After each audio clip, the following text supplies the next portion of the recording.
It's my life. Oh no, we got lots. Hmm? You got married. Oh, yes, that was a beautiful wedding. Down here on Connecticut Avenue? Cathedral, just off of Connecticut at All Souls Memorial Church. And the afternoon of my wedding, I was always pressing everything. I couldn't wear anything twice unless it was pressed.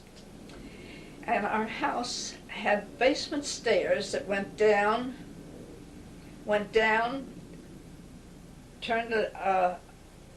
turned on the landing, and then went down again, and they were stairs that just had, what do you call them, lifts, with no backs, just lifts.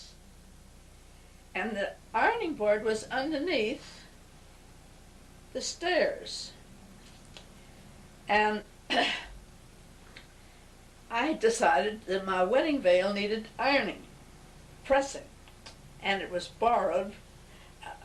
A neighbor of my mother's loaned it to me, and it was a complete circle of the most beautiful tulle that she had had in her wedding when she was married in New Orleans. And it was just the most exquisite thing, and I was going to wear that.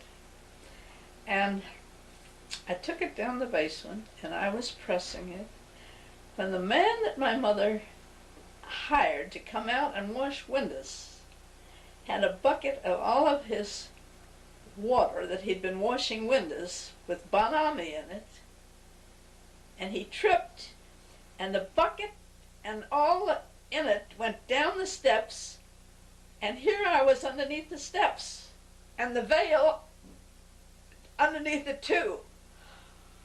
Was this your wedding day? My wedding day. I grabbed it, but all the water had come down. And then I went tearing up to my mother to tell her what happened. She was fit to kill me. She wanted to kill me. But what we did was, it was tulle. She held it up and she dried it and she kept shaking it, and all the Bon Ami fell out of it. But honestly, I've never seen my mother so angry in my life. But I wore the veil. And that's what you see in my wedding picture up there. With the Bon Ami and all. Well, it shook out, but I guess there's still some in it. And then Dr. Sterrett, who was about 80 or 82, who had started that little church, All Souls, and Cousin Sue's husband, which was my grandmother's cousin. Cousin Sue was grandmother's cousin. She married the Reverend Dr. George Williamson Smith, who was the rector at St. John's, but not the active rector. I think, what do you call it when they are the head, but they don't? They have to have a helping hand.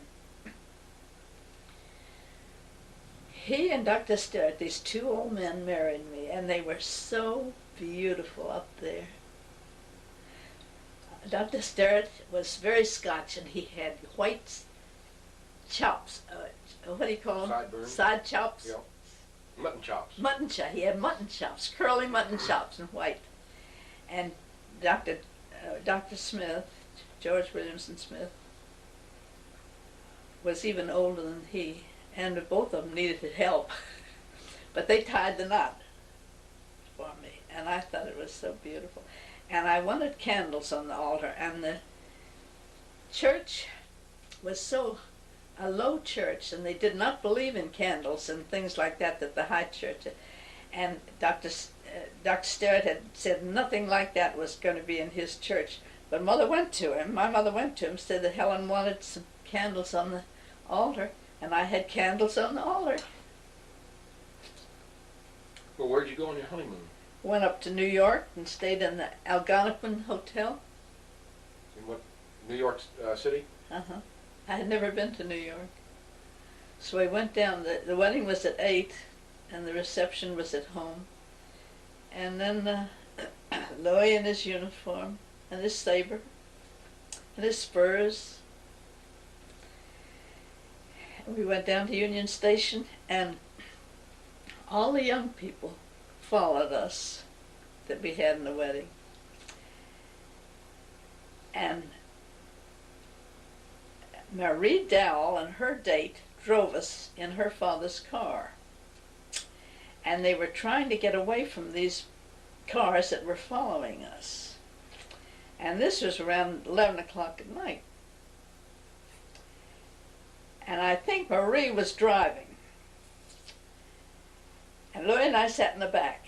She went the wrong way around every circle, trying to get away from them. She went on wrong way streets. She had, I can't tell you what she did. She finally ended up at Union Station at this wild ride that we had, and she got 27, what do you call them, tickets the next day. Citations. Citations. 27. Everything was, I never saw anything like it. She was the craziest girl. We went down there and they all caught up with us, and we got on the train and we went to New York that night. And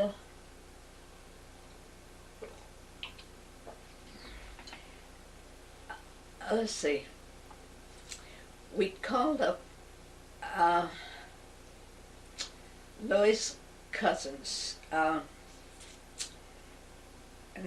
Hannah lived in Elizabeth, New Jersey, and they asked us to come over to Elizabeth for dinner from New York, and Louis didn't know how to get there, and we were very late. I had been sick. I had bronchitis, and Louis, the next morning after I was married, Louis sent a bellboy down for castor oil, because I was so sick. I couldn't speak. And all he could think of was castor oil. And I, like stupid, I didn't know. I would do anything he wanted. But he sat down and got a bottle of castor oil and gave me castor oil. And I got well enough so that I could go out to dinner in the next 3 days. Can you imagine? He just knew the castor oil cured anything. So we went over to Aunt Hannah's, and she had the whole family there. They were very wealthy people, and they lived in a beautiful home. And there was Agnes Janney and young Hanita, who was living with Aunt Hannah, because her mother and father were dead, and the family. And here was this formal table, and a napkin all folded very intricately on my plate. And I was so nervous at meeting the family and being so late that when we sat down, I took the napkin to put in my lap like this, and a roll bounced out and hit on the floor and bounced around. In every napkin there was a roll. That was supposed to be high society, I guess. Since then I've heard that it isn't good taste to put rolls in the napkins. I was so covered with confusion. But anyway, Hanita, the debutante that was going with somebody up there, she was very snobbish. She asked me to show her, she said, "Oh, let me see your engagement ring." And I just had a little band of 5 diamonds, and I loved it. It was like a queen's crown, fairy queen's crown. And she said, "Oh, a guard." She really punctured my balloon, but I still love that ring Mm.